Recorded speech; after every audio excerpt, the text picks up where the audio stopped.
I'm Robert Niblett, for those of you I don't know, the director of Chatham House, and we are delighted to be able to host this sort of 30th anniversary meeting to commemorate winning the human race, the report put out by the Independent Commission on International Humanitarian Issues, or this final report after a series of 3 years of producing a critical set of reports at a critical time. And to take this opportunity with Mark Malloch-Brown, with whom we developed this idea, whose idea this whole thing is. We're really acting just as hosts, and we're delighted as Chatham House to be able to be hosts for this event. What we're going to do today, as you've seen, you've got an elaborate program ahead of you. My job is quite simply to say some words of welcome and how pleased we are to be hosting this meeting to consider winning back the human race, kind of 30-year look back on some of the main ideas that were developed in the series of papers in the final report, and which are now so relevant 30 years later. This event, as I understand, is also here to mark the great contributions made by the chairman of the Commission, Zia Rizvi. I believe that Sarah Rizvi, his wife, sister Yasmin, son Riaz, are all with us today. I apologize for not having a chance to say hello to you yet, to meet so, but I'm delighted that they are with us today. And of course, we also have Prince Hassan, His Royal Highness from Jordan, Prince Hassan bin Talal, who was a member of the Commission. We've got Lord Owen, former British Commissioner on the Commission as well. I just want to say from a Chatham House perspective that the human dimensions of security have been something that certainly informed this institute over the last 25, 30 years, and in particular, I say over the last 10 to 15 years. We established an international law program about 12 years ago. It was headed initially by Elizabeth Wilmshurst, which has taken a big look at international human rights law, law of armed conflict, many of the issues that were picked up and were really championed and channeled and explored by the Commission. We've established a Centre on Global Health Security. Obviously, health security, a critical dimension of the human approach to security. Our International Security Department has done a lot of work on the humanitarian area, in particular on the humanitarian dimensions of nuclear weapons and nuclear deterrence, an area that's rarely explored. And our Energy and Environment team, a large amount of work on food security. And I see the issue of famine and food security, early warning, trying to deal with these conflicts remain a critical area for focus, including for this panel later on today. And I could go on about our work on non-state armed groups, etc.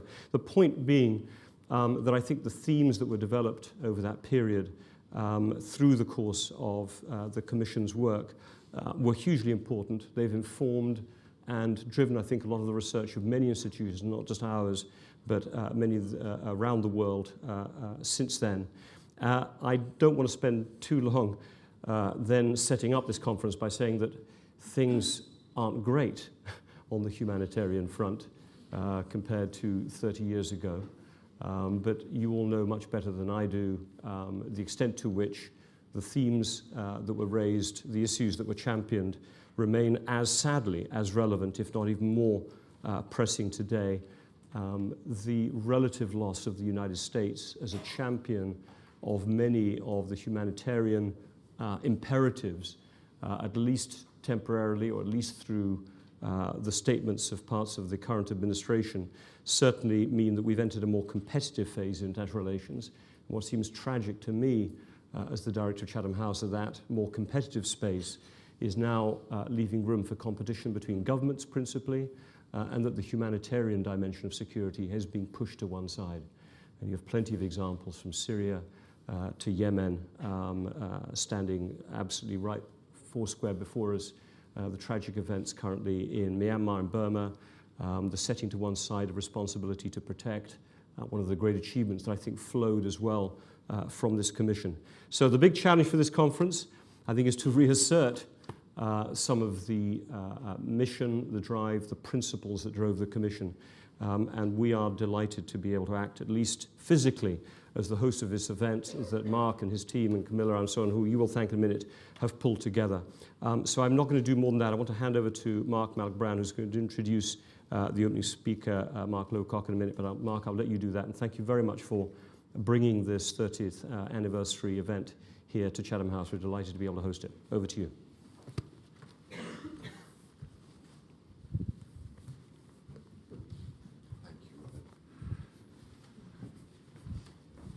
just very quickly at this stage, because I know that Mark Lowcock, our first speaker, has a plane to catch, which is the lifetime difficulty of any UN head of humanitarian affairs. They always have a plane to catch. But Mark, many of us in this room know and consider a close friend from his many years here in the UK government, where he was an enormously successful senior official in DFID, culminating in many years as its permanent secretary, where his job was mainly to keep politicians like me from making too much trouble. And he has been rewarded by probably the most difficult job in humanitarian affairs, which is the UN head of OCHA.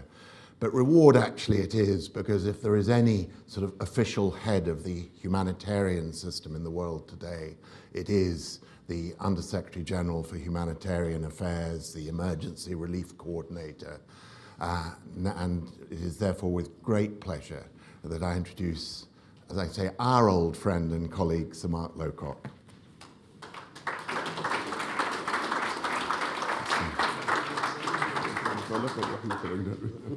Thank you very much indeed. And I should say that Mark's, in fact, partly to blame for me being in this job, because he was one of the people who recommended me to Antonio Guterres. So thank you very much indeed for that.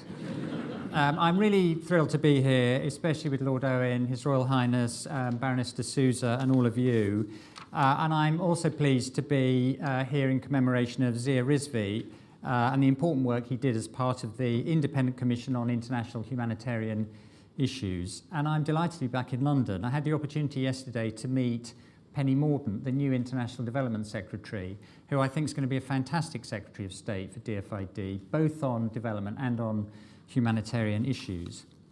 On my first day in this job, a very long 10 weeks ago, I told my staff at OCHA that when, however many years from now, I look back on my tenure, I'd like to see the world dealing better with three big challenges: avoiding protracted food crises deteriorating into famines, finding better solutions and faster solutions to refugee crises and displacement crises, and arguably the biggest challenge of all of them, the deteriorating behaviour of combatants in conflict. And today I want to focus my remarks on the third of those challenges. Everywhere I've gone since starting this job, to Niger, to northeast Nigeria, to Bangladesh on the Rohingya crisis, to Yemen, I've met victims of atrocities committed by armed men and the armed forces of states that fail adequately to protect civilians in conflict. Like one of my predecessors in this job, Jan Eliasson, who was also the Deputy Secretary General, I consider myself an optimist who worries a lot. And in my 30 years of working on development and humanitarian response, I've certainly seen great progress in many countries, deadly diseases all but eradicated. Once war-torn countries make peace and thrive, the international community coming together to agree on solutions to global problems. So despite the gravity of the challenges we face, I am optimistic that we can find better ways to tackle the challenges humanitarians now face in conflict zones. I want today to outline what I think is some of the new complexity that modern conflict poses, particularly for humanitarian responders. I want to say something about the progress we've made in improving the normative framework to protect civilians. And I want to set out three areas where I'd like to see more action to reduce civilian suffering: how to change the behaviour of belligerents, how we hold perpetrators to account and end impunity, and how to ensure that humanitarians can stay and deliver even where they're surrounded by fighting, for some of which they are in fact the target of. So let me just say a few things to start with about the underlying dynamics that are shaping today's conflicts. And let's not pretend that there was ever a golden age of compliance with international humanitarian law. Digital technology and social media mean we're probably more aware of violations now than we were in the past, but they've always been there, although it does feel to me as if there's been a spike in the number and extremity of abuses in recent years. And 21st century conflicts do have some specific characteristics that create some distinct challenges. Most of them are protracted. Overwhelming military victories or negotiated peace deals are becoming less common.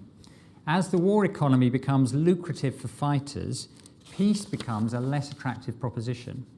Safer World, the NGOs, just released a report on the conflict in Syria in which they described the war as a system of profit exploitation and protection in which both the government and non-state groups extract considerable economic benefit from prolonging the conflict.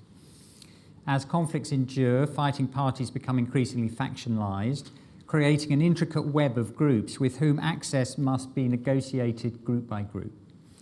A recent World Bank UN study shows that while in the 1950s there was an average of 8 armed groups in a civil war, by 2010 the figure had jumped to 14. By 2014, in Syria alone, there were over 1,000 different armed groups. And while many modern conflicts appear to be internal or civil wars, in most cases they're also fueled by other states pursuing their own political and economic interests. External actors tend to be less concerned about the human and economic costs of prolonged conflict, and their incentive to reach a peace deal is lower than that for internal actors. The internationalization of conflicts also makes mediation harder. From Maiduguri to Homs, conflicts increasingly play out in urban settings with many civilian casualties and enormous destruction of civilian infrastructure. Urban conflict currently affects something like 50 million people, and trends suggest that more wars in future will be fought in densely populated settings. We see record levels of displacement, most of it internal. And while the international community has actually a quite well-established body of law and a clear policy framework to deal with refugees, how we support IDPs is not so clear-cut, and our approach remains inadequate. Again, the systematic use of rape and other sexual abuse continues at a horrifying level with near total impunity. And we also see a rising threat of hunger and famine linked to conflict. Fighting drives people from their homes, prevents them from reaping their harvests, causes food prices to rise, and disrupts commercial trade. And we've seen the impact of all that this year in northeast Nigeria, South Sudan, Somalia, and Yemen. Then the barbaric medieval practice of siege and starvation have increasingly become crude modern weapons of war. On my recent visit to Cox's Bazar, I saw severely malnourished children who'd fled the violence in Rakhine State. It was clear that they had been literally starved out of their homes. And the big new challenge of the last 20 years, growing all the time, is the mushrooming and globalization of terrorism. The hardest challenge to deal with because its perpetrators accept none of the values or norms of the rest of the world. Antonio Guterres, tomorrow at the School of Oriental and African Studies, is making a major speech on countering terrorism, and it is the backdrop of a lot of what I'm saying here. Acts of terrorism are a clear violation of international humanitarian law. Their impact on civilians is devastating. Humanitarians need to condemn acts of terror consistently and in no uncertain terms. And although terrorism in London, New York, Barcelona and Brussels grabs the international headlines, we all know that most victims are the poor and vulnerable in places like Mogadishu, Baghdad and Kabul. In 2016, 71% of deaths from terrorism were concentrated in just 5 countries: Iraq, Afghanistan, Syria, Nigeria and Somalia. One of my predecessors, very distinguished predecessor, as you all know, Sergio Vieira de Mello, was of course killed in a terrorist attack in Iraq. And attacks on humanitarian workers in conflict zones continue to take place with almost total impunity. So far this year, 97 aid workers have been killed in deliberate acts of violence. So what do all these trends add up to? A spiralling of humanitarian needs. This year, our global appeal called for an unprecedented $24 billion to help 145 million crisis-affected people. Even with donors giving record amounts, $11 billion so far, the funding gap remains very wide. This year's appeal is 4 times the amount we asked for a decade ago, while the number of people in need has risen more than 5-fold. I'm going on the 1st of December to be launching our overview for 2018 on humanitarian needs globally, and while we're still crunching the numbers, I'm not expecting to report a significant improvement. So what's been achieved in recent times to address these problems? Firstly, we do have a growing body of international law that aims to protect civilians in conflict. Many countries since the Second World War obviously have signed up to the Geneva Conventions in 1949 and the additional protocols in 1977. But the last 20 years have also seen some important progress. The Mine Ban Treaty has 162 parties. It has changed the behaviour of at least some belligerents, including actually some non-state armed groups and some states who are not party to it. More than 100 countries are party now to the Cluster Munitions Convention. In 2014, the Arms Trade Treaty came into force and now has 92 state parties. And we have seen the Security Council starting to take action to enhance civilian protection on the ground, for example, by prioritising it in peacekeeping operations, by establishing international tribunals, by undertaking missions of inquiry, and by adopting sanctions against perpetrators. So that's all good news, but is it making a difference? Kevin Watkins, the CEO of Save the Children, recently argued that we're in the midst of a crisis of compliance. We have a strong legal framework to protect civilians, but too many people don't feel compelled to comply with it.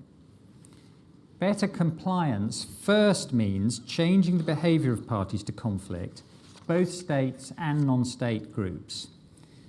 Appealing to a moral framework all of us in this room share doesn't help if those whose behaviour we're trying to challenge don't buy into that framework.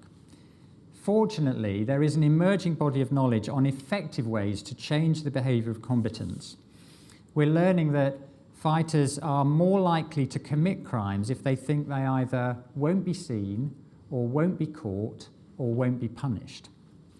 Feelings of victimisation, vengeance, and moral disengagement also play an important role in motivating outrageous behaviour. Sometimes violations occur just because the fighting parties don't know the basics of international law.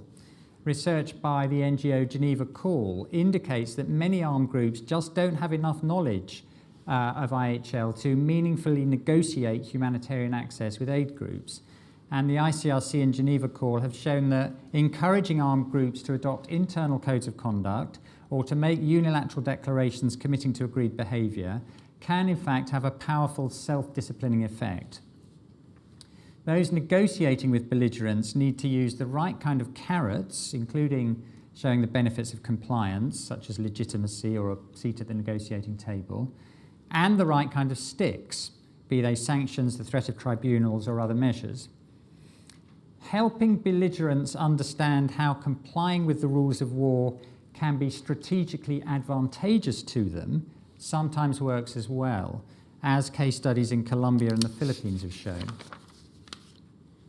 Then there are measures to change the weapons and tactics of war. When weapons with wide area effects are used in urban settings, 92% of the casualties are civilians, according to research by Action on Armed Violence.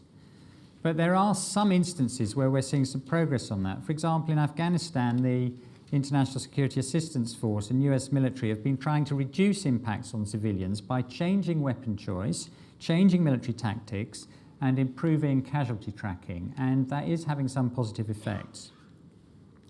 In the battle to retake eastern Mosul, effective engagement with the Iraqi authorities and coalition partners did help put civilian protection higher up the military operation, and that undoubtedly saved lives. But we need more militaries and security forces to recognise that failing to protect civilians in counterinsurgency or counter-terrorism operations is the first step to strategic failure. Hearts and minds will be lost immediately. Scrutiny and publicity can also have a behavioural effect. Tony Lake, who's shortly going to complete his term at UNICEF, has argued that shaming should be one of the tools in our arsenal in the fight against impunity. And he's noted the effectiveness of the monitoring and review mechanism established for children in armed conflict in changing the behaviour of some belligerents. So, we have a growing body of law, we have efforts to improve compliance, and the third leg of the stool then is to ensure accountability for those who violate the law. The prospect of justice often feels far off in the middle of conflicts.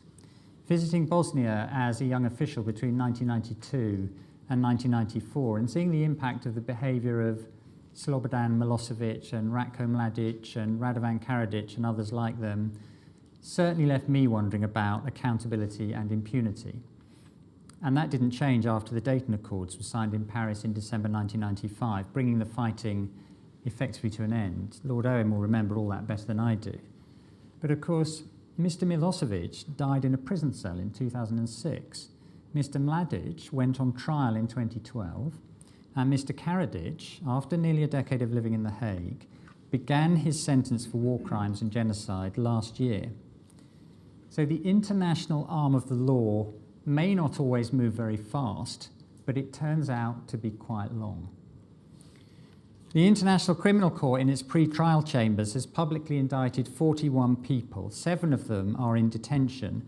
Just last week, the ICC prosecutor was authorised to open formal investigations into Burundi. Possibly Afghanistan will follow.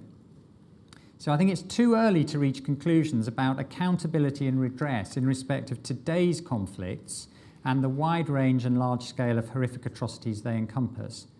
But in the meantime, there are some important things to be done. Advocacy, political and economic leverage, high-level UN and multilateral mechanisms, public denunciation of violations, all resting on a strong evidence base, are all important to set the ball rolling. When allegations of serious violations arise, systematic investigations and careful gathering of evidence and testimony are all important to support future action. Take the case of Syria. While the pursuit of justice has up to now eluded the ICC and the Security Council, others have taken some action. The UN General Assembly passed a resolution to collect evidence for eventual prosecutions. The Human Rights Council has established a commission of inquiry to gather evidence of violations. NGOs like the Commission for International Justice and Accountability are also investigating and documenting alleged crimes. Accountability for serious violations of international humanitarian law is required by law. And there are powerful and growing constituencies that want to see change, and I do think there is some progress to build on. Technology companies have access to an enormous amount of information everywhere, and they've formed important partnerships with human rights groups. Right now, dozens of groups are collecting evidence of alleged violations against the Rohingya in Myanmar, including satellite images shared by Human Rights Watch, documenting the near total destruction of 214 Rohingya villages. So while we must redouble our efforts on compliance and on accountability, we also have to deal with the world as it currently is. Humanitarian actors are going to continue to work on crises characterized by violence, by complex politics, by restricted access, by short-term impunity, and by threats to humanitarians themselves. So first, we need to innovate to overcome access restrictions. In Syria, Security Council Resolution 2165 allows the UN to deliver across the border from Turkey, Iraq, and Jordan. This has helped save millions of lives in the last 3 years. We also successfully ran airdrop operations into the town of Deir ez-Zor for a period while it was being besieged by ISIS. Secondly, we need to build on good examples of civil-military coordination. When I was in Yemen 2 weeks ago, one of the things I learned about was the success of the deconfliction system that OCHA runs there. It allows aid convoys to run right across the country with a good degree of protection from the risk of bombing or shelling. It also identifies civilian infrastructure, which can then be kept safe from targeting. Thirdly, in protracted conflicts, we need to make more use of remote techniques like mobile money to help people round the backs of the combatants. In Somalia this year, 3 million people have been helped through these systems, protecting them from falling into famine. We also have to acknowledge that working in conflict zones entails serious risks for aid workers. A few weeks ago, I went to Gwoza in Borno State in northeast Nigeria. It was, in 2015, briefly the capital of Boko Haram's so-called caliphate. The town's been recaptured now by the Nigerian armed forces, but in the surrounding hills, which you see from the centre of Gwoza, just a few hundred metres away, armed groups still lay in wait.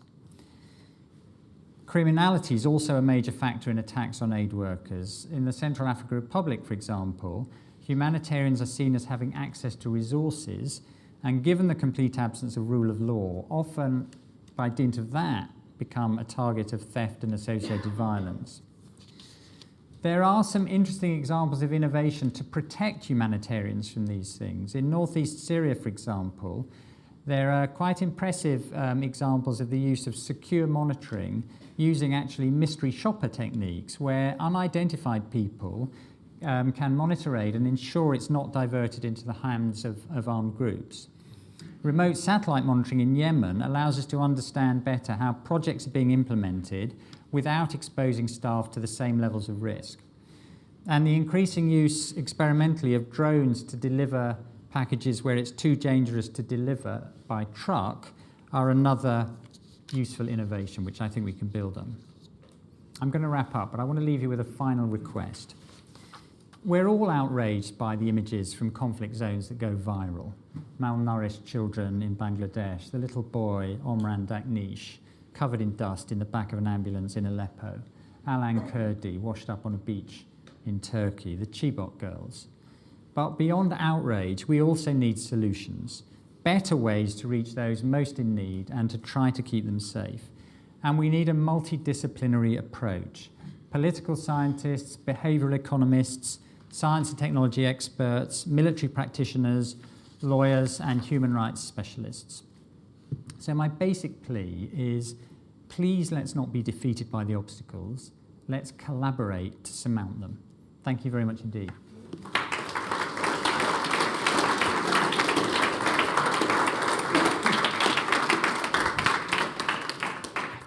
Okay. Well, thank you, Mark, and you really are flying. So thank you very much for that. I forgive the fact that to let Mark complete his script before he had to leave, I didn't do the formalities of a proper welcome and introduction to Your Royal Highness Prince Hassan, to David Owen, a fellow commissioner at that time, and to the many of you who've joined us today, many with memories either of having worked for the Commission at different times or having worked with Zia Rizvi at many times. There are old faces from Bangkok and Islamabad here and from other UN operations around the world with which Zia was associated. He would be very chuffed, posthumously pleased to have been promoted by Robin Niblett to chairman of the Commission.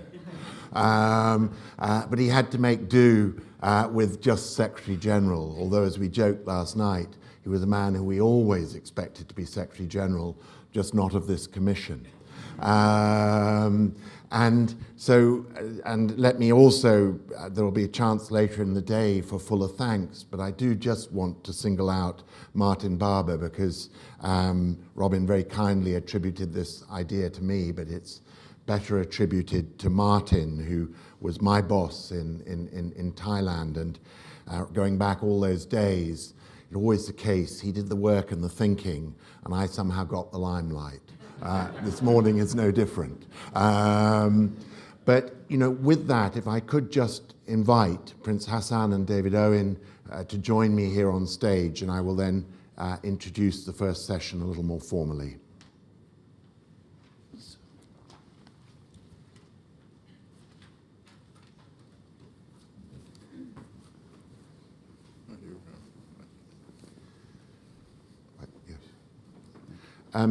Just a word about the Commission, and you know there are several remarkable things about this Commission, which was first that it had two developing country co-chairs, Prince Hassan and Prince Sadruddin Aga Khan, who many of us worked for over the years as well, and the Secretary General Zia Rizvi from Pakistan. And in that sense, it was striking for its difference to the other commissions of the time, which nearly always had a Swedish or Dutch or Norwegian chair.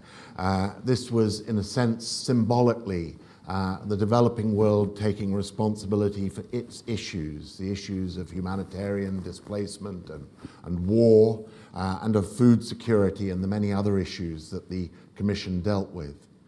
But as many of us observed, it was a commission which in a strange way worked by stealth and covertly. And many of the concepts just referred to by Mark in his speech and much else that is discussed today as we look forward to the humanitarian agenda found their beginnings in the reports of this commission. It's echoed down the ages, and in part, of course, for a reason that the original commissioners would be dismayed by, which is the humanitarian crises of the world have intensified, not reduced. But many of the rules about how to manage them were derived by Zia and the commissioners he worked for in the sessions of the commission and in the many of us who contributed working papers and reports and much else over the years. So it is with great delight that I welcome Prince Hassan, the surviving co-chair, if I can put it like that, to address us first. Prince Hassan.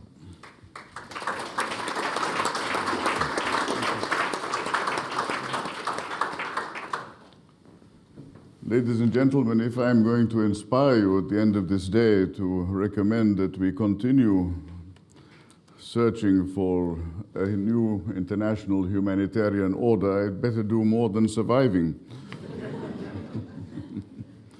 I would like to say that when we first met in the Henri Dunant Center, as I've mentioned, to discuss broadening humanitarian norms in armed conflict, we met against a background of no law of peace and the fact that we want to wage peace in the three categories of conflict: man against man, man against nature, and man-made disasters, of course, is, in my humble opinion, proactive, but confounded by vested interests.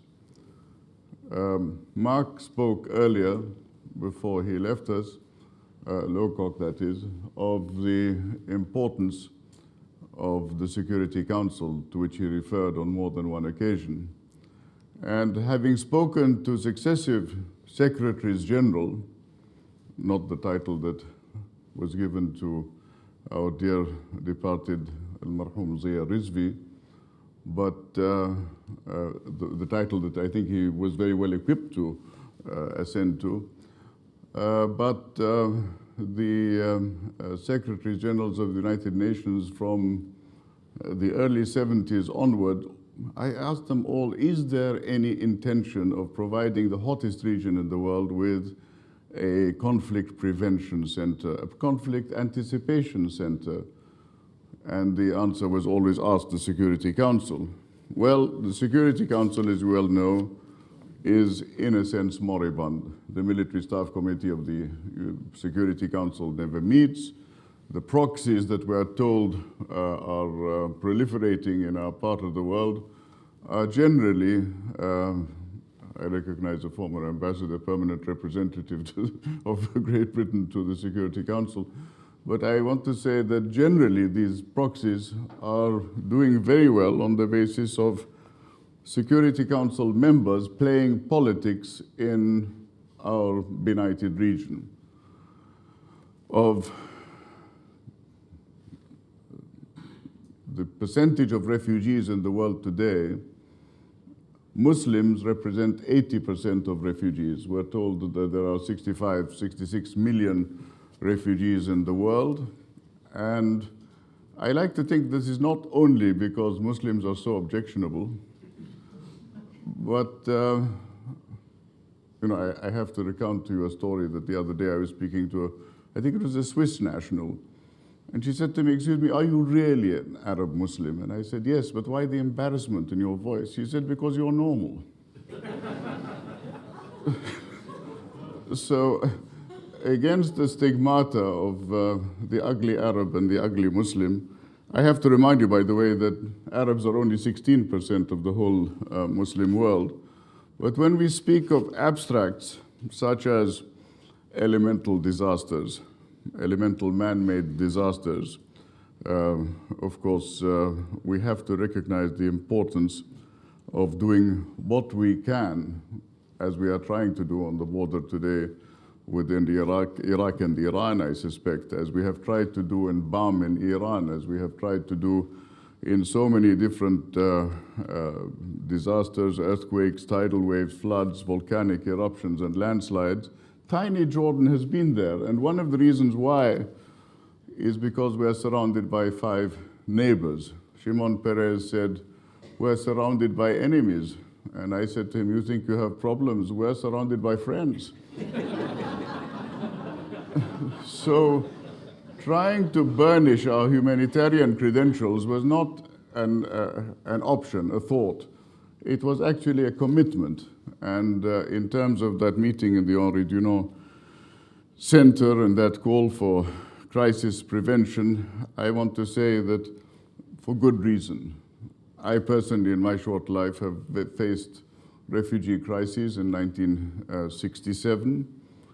We've had a war in just about every decade, 73, 81, the Iraq-Iran war, 91, 1991, 1.2 million left the Iraq-Kuwait war zone, 56 nationalities who were handled competently and were able to travel on to further destination. It was a desert that we had hoped to develop in the context of the development of lava desert connecting Jordan, Iraq, Iran, Afghanistan, and Pakistan, believe it or not. And we still are trying to develop complementary livelihood for the neglected, for the Bedouin, for nature's refugees, if you will, nature's nomads. But it suddenly turned into a war zone and has remained a war zone. Frontiers have been closed off, walls are being built, and the reality today is that if we're going to talk about foreseeable disasters, nothing is foreseeable in the outcome of war. Cholera and the threat of famine in Yemen, and the threat of undernourishment. I heard a brilliant expose by Professor Jacqueline McGlade from UCL in Amman just a few days ago, talking about undernourishment, which is even more worrying than malnutrition because it is a stunting of Kwashiorkor, marasmus, all of these things which are stunting and creating a lost generation. As for deliberate disasters, of course, I find it extremely difficult to say that my tiny country is a member of the coalition over Yemen, but I believe your countries are also members of the coalition over Yemen. So how do we square the hypocrisy? What can we do when week after week after week we're not allowed to send an aeroplane of assistance to carrying supplies to Hodeidah or to Sana'a? What do we do when we see the closure of the borders of Saudi Arabia with Yemen, with Qatar, with, of course, Syria? We have a situation where zones of influence are being carved out as we speak, with Iran on the one side and Saudi Arabia on the other. I think it was the former Emir of Qatar who put it rather well. He said, we woke up and decided that as we have two monsters on our borders, Iran and Saudi Arabia, maybe we should seek the support of the largest ghoul in the world, the United States, and invited them to provide, how many thousand, 10,000 soldiers or something, provided they didn't interfere in the internal affairs of Qatar, mind you. And then, of course, we have accidental disasters. I wonder, as I suggested in Vienna the other day at the IAEA, who will be the first to use lethal autonomous weapon systems? Quite interesting, actually, when it is suggested to one of these arms purchasing countries. The United States, by the way, has spent something like $5.6 trillion on wars in Afghanistan, Iraq, Syria, Yemen, you name it. Just imagine a fraction of that being spent on the creation of what is culturally most suitable to the Muslims, an alms fund, a zakat fund. And zakat, bearing in mind, is applicable in the assistance not only of Muslims, but of humanity. So I'd just like to point out that in terms of this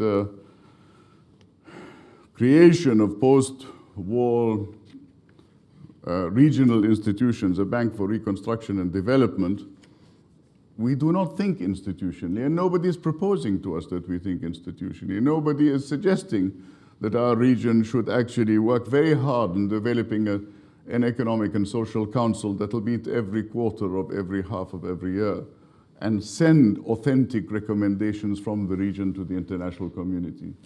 It is not just that we are thinking that modernism is the equivalent of westernization, but we actually think in terms of westernization, of our zones of influence, of our identity, effacing what we stand for. And that's why I think that we see the rise of populisms and nationalisms as opposed to the rise of a regional understanding of how we complement each other. I would like to talk about the stabilization of the Levant, the Arab Levant, the four pillars of the Eastern Ummah, if you will, the House of Islam, which after all are Turk, Persian, Kurd, and Arab, rather than continuing to deal with zones of influence relating to oil and gas in the Gulf or in the Eastern Mediterranean now with the new oil sheikhs being possibly Israeli. I would like to suggest, because of Israel's zone of influence, of course, in terms of the gas region, with Lebanon, of course, we are now talking about Lebanon hopefully acquiring some of the returns on that gas. But how are we going to develop the Eastern Mediterranean region? How are we going to develop the humanitarian intervention in the Horn of Africa?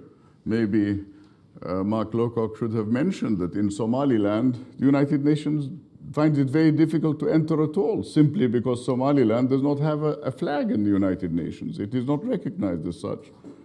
So you have Palestine with a flag in UNESCO, much good it does it. But there is still no recognition of Palestine. 80% of the water under the West Bank is still used by Israel. And I just wanted to say that, Mark, you promised me that there would be no red light if I touched on matters political.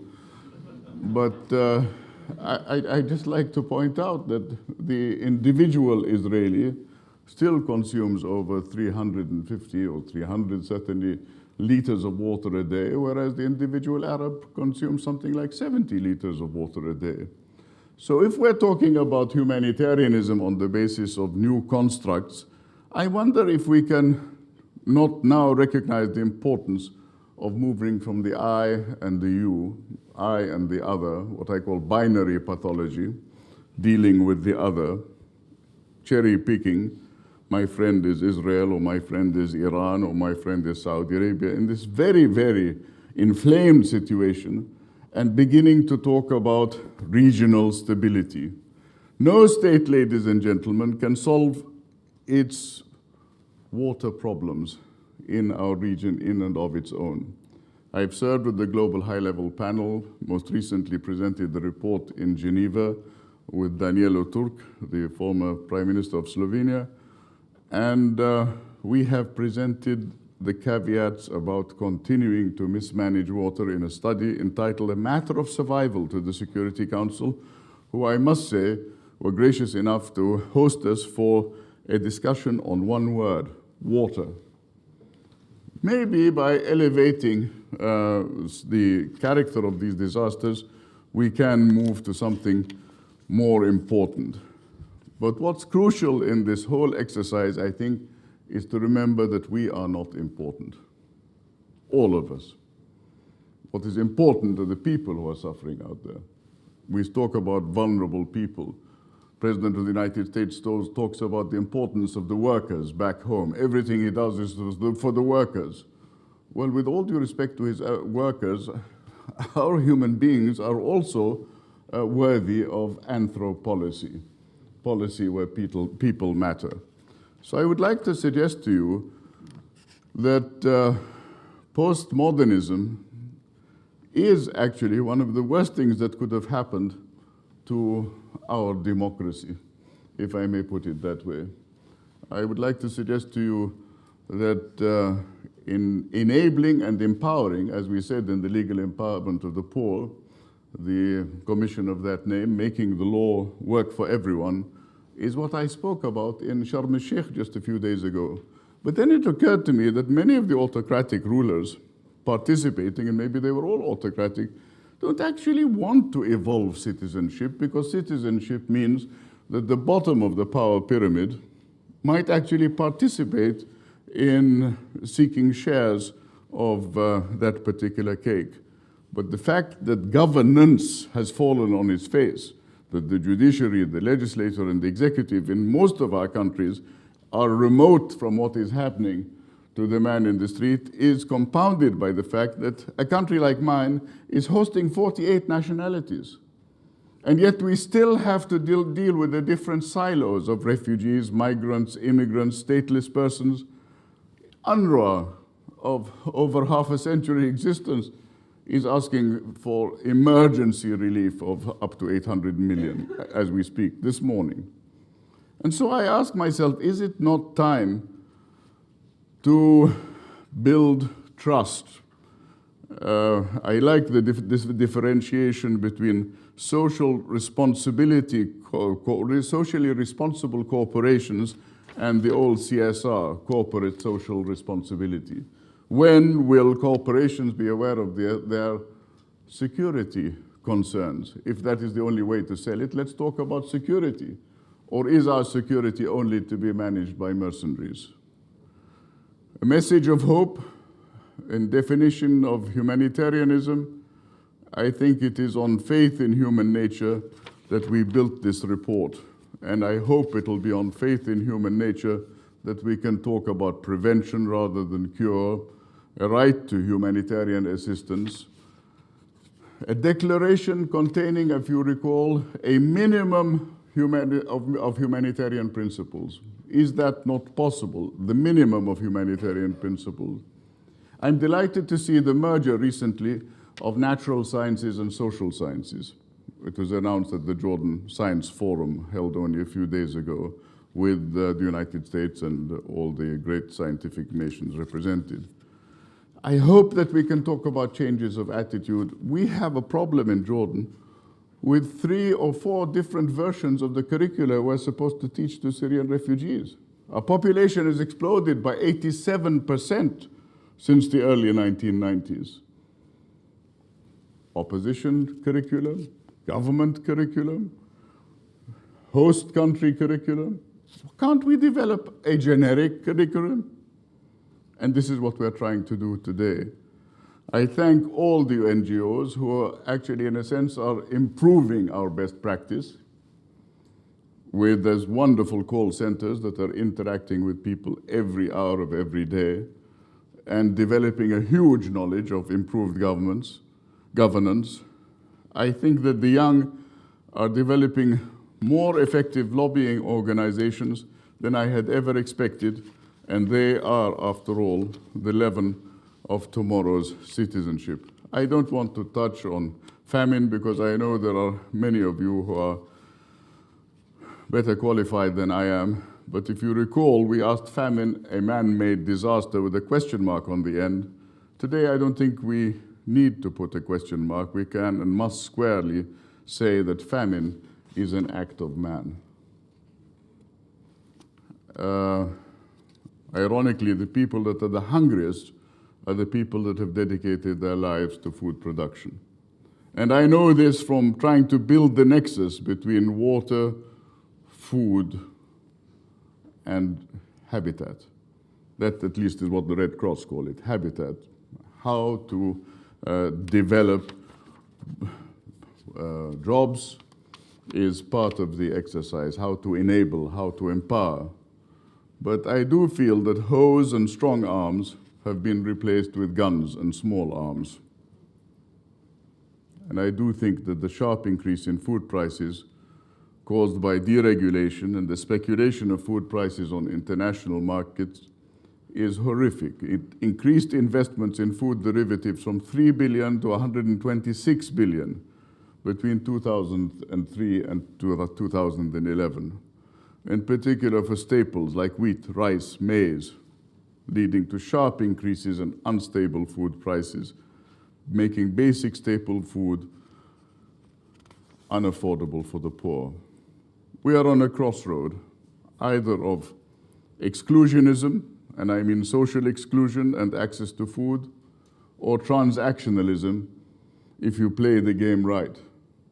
But how many games can you play right without losing the basic fiber of your morality? Thank you very much.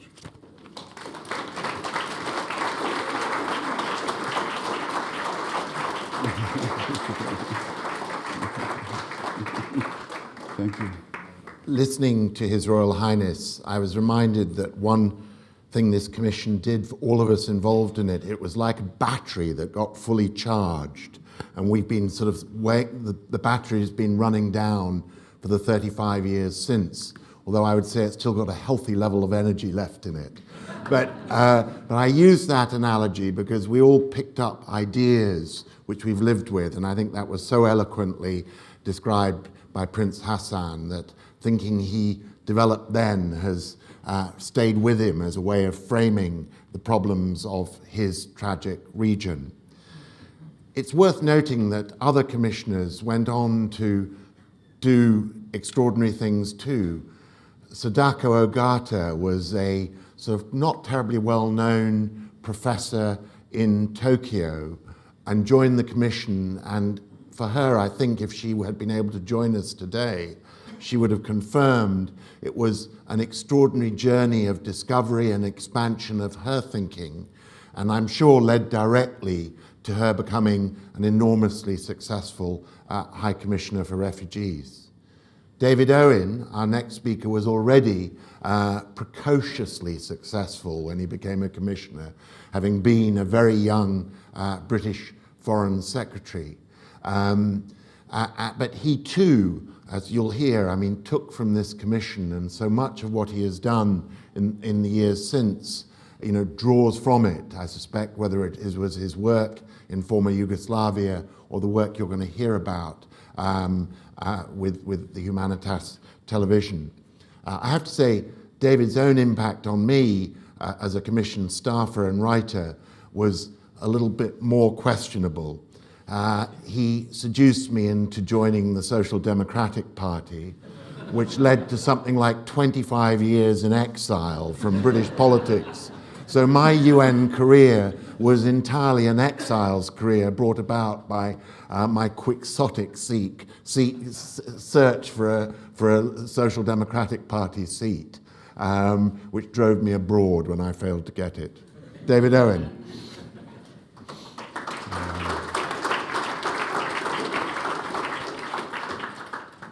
Your Royal Highness, ladies and gentlemen, first of all, thank you very much for asking me to look back and remember what was a very interesting experience for me, which I gained a huge amount. I'm not going to be tempted down all the different ways, but I do seem to remember that, wasn't there a creation of a peer called Lord Malloch Brown, who became a Gordon Brown goat and saved the world in 2009? But anyhow, I pass over these minor matters. Where I come in to talk about was actually at the end of the commission. And I think it was an absolutely inspiring decision throughout the commission to put a great deal of effort into communicating through film.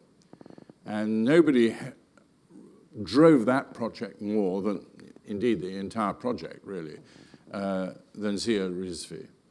And 6 films were made on famine, the encroaching desert, street children, the vanishing forest, indigenous peoples, and modern wars.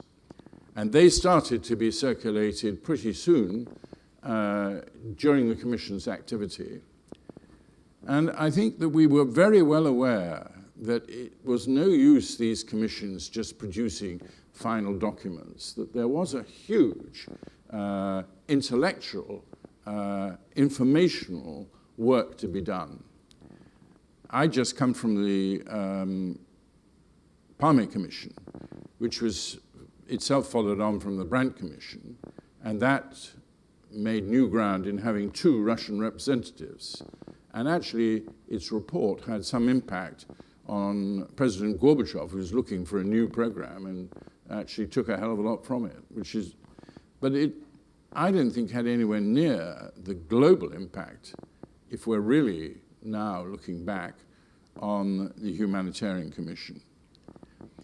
And at the end, you and Sadruddin asked all the members of the Commission to go back and take the Commission's findings and propagate its activity in their own country.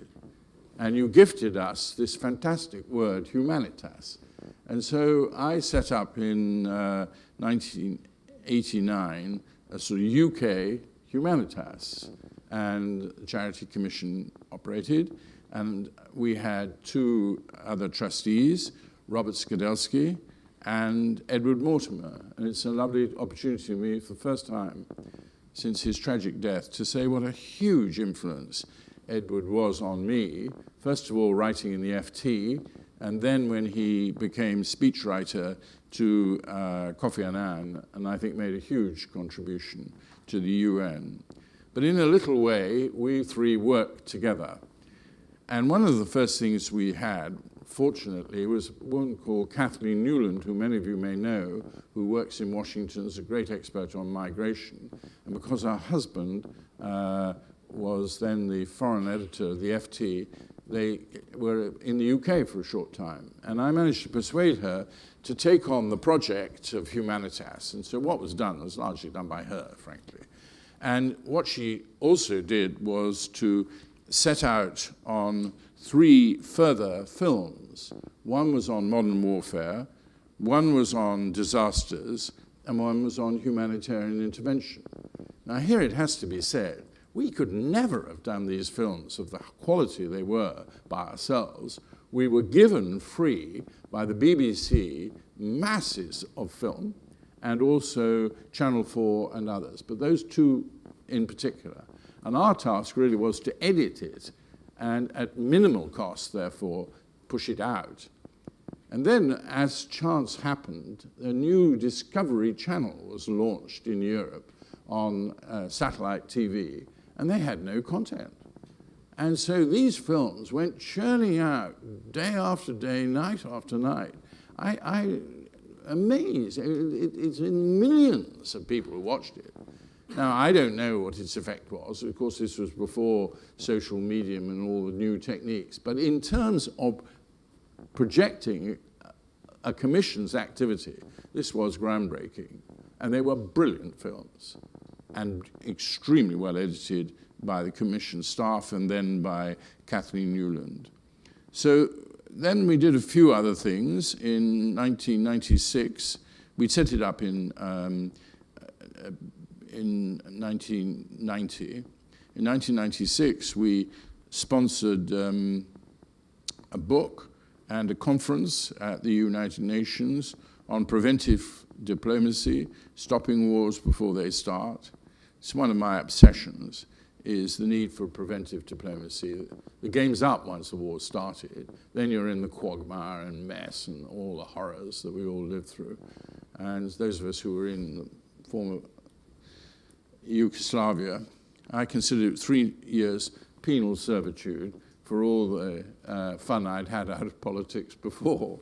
However, you live and you go on. Then we did something else, which I think was extremely interesting.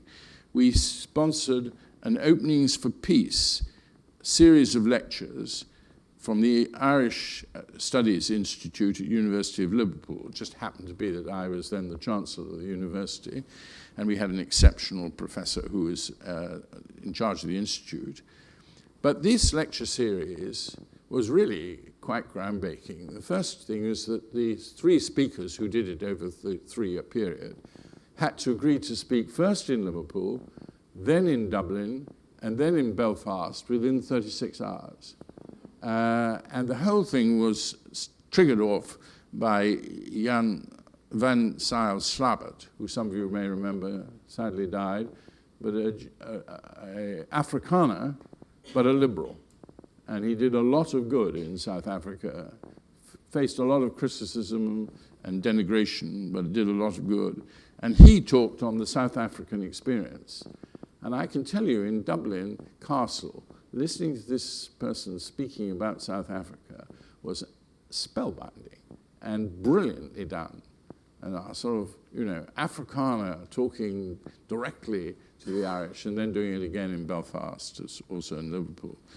And then Jan Egeland came and talked about the Oslo process, again, very educative for the Irish people, all of us at that time. We didn't have this most recent, I think, extremely good play. But that was another way of medium in which you need to use. And the third lecture was given by Senator George Mitchell. So all this time we were trying to keep going the commissions thing. I want to keep the organization on time. This is only a sort of brief aftermath of what went on. Then we did also help the development of the Diploma in International Humanitarian Assistance, which still goes on, and I'm going to their graduation ceremony in Geneva in 2 weeks' time. This was an intensive diploma course for people who want practical education in humanitarianism. And some of you know Larry Hollingsworth, and he runs it. He said to me, he was in UNHCR at the time, and he said, I cannot put people on these programs if it goes on for longer than 4 weeks. The academics got the program down to 6 weeks. And Larry burst into the room and said, I told you, David, it was 4 weeks or nothing. So we then had to smash it down. He did it by working 7 days a week as if you were in the field with Larry breathing down your neck. And there are now over 3,000 graduates of that course. I find it's linked with Fordham, and it has one course always in New York, one course at Chateau Boissy, usually in Geneva, but sometimes, and usually one course in a third world developing country. It's been a spectacular success. I fight the academics day in, day out. I just want it to be a practical course. When I left Yugoslavia, we had wonderful people in UNHR, expanded very, very rapidly, and every bit of praise to Madame Agata. But we did lack a humanitarianism. And I think that that is something which the Commission left the world. I do think, we were talking about it last night, that we did get somewhere close to defining what is this discipline of humanitarianism. And this course, of course, is based because my friend, Professor Kevin Cahill, who's a professor of tropical medicine in Dublin and in New York, that takes some doing, but he's also Irish, and he's a driving force. But he's dedicated to the concepts underlying preventative medicine, and that has certainly helped. But that is not just. There are many more aspects to humanitarianism that we need to learn from. I suspect we need to know a lot more from anthropology. But what this commission did do was open the eyes of the Muslim world, because of its leadership, to this whole question of humanitarian, and educated those of us who had not really thought through some of humanitarian values as they apply to that great religion. And I do believe that was groundbreaking too. So many thanks to everybody, and I wish the conference every success, and I'll be around most of the time.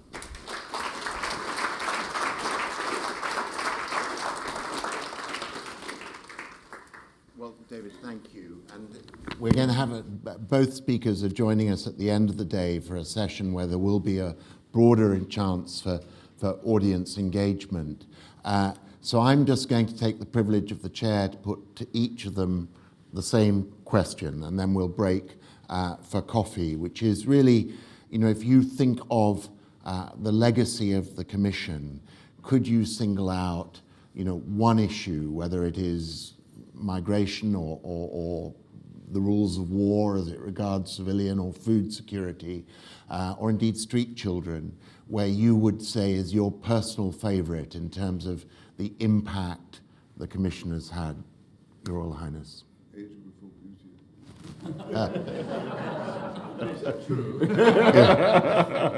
Well, there was a young ghostwriter from The Economist who wrote the famine report, as you all know, and he's on my left, modest as always. And I remember reading this fantastic review of the report in The Economist, which I think he wrote too. At that time, I didn't realize his pen had been anywhere near it, nor did I know of his existence. But it was groundbreaking. There is absolutely no doubt, up until that moment, we were getting famine completely wrong, and governments were pouring in with money and bags of flour and great photos of aircraft coming in, and completely avoiding the real issue is how do you prevent it, and how do you grapple with the real source of it. That was it. But the other personal contribution, there were many exceptional people on this course.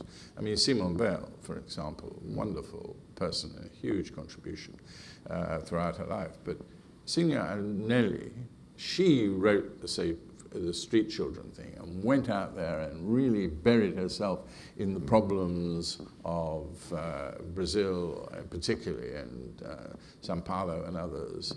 And I think that was again, absolute eye-opener for the rest of the world. So those are the two ones I could do. But, you know, there are so many areas of this. And I have these reports, and I sometimes take them off my shelf, and I find myself reading them with total relevance to today. Thank you. I would like to go back to Sidney Bailey of the Quakers. Some of you may well have known him or read him. He wrote 3 seminal works on how wars end. And of course, while issues such as water are being attended to extensively all over the world, of course there are policy recommendations, and policy recommendations are thwarted by politics. Issues such as desertification, deforestation and so forth are part of the whole crisis of global warming. I remember when Al Gore received his prize for global warming, they asked me, because on the same day I happened to receive a similar object which I put on my desk or something. And they said, why did you get it? I said, human warning. I would like just to reach out and to, out of my comfort zone, if you will, and to suggest modern wars. Modern wars is one of our titles. And I don't know whether we have the readiness to accept that security is not just weapons of mass destruction. As I said, I've served with the Nuclear Threat Initiative, with Hans Blix on the Disarmament Commission. Not just the war on terror, CVE and CTE, but it is also enabling and empowering human beings for citizenship.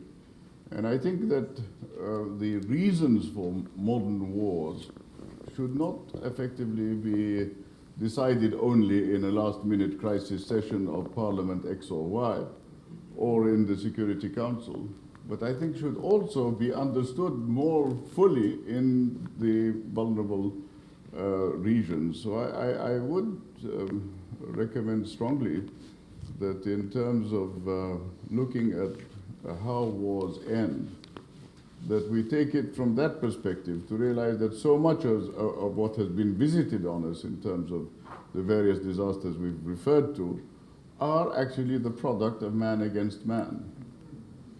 I mean, we're told that there is a looming Third World War, but in reality, what is happening around the world is some kind of a revisiting of the future. And this is what I find extremely worrying. So modern wars would be my suggestion. Well, thank you very, very, very much, sir.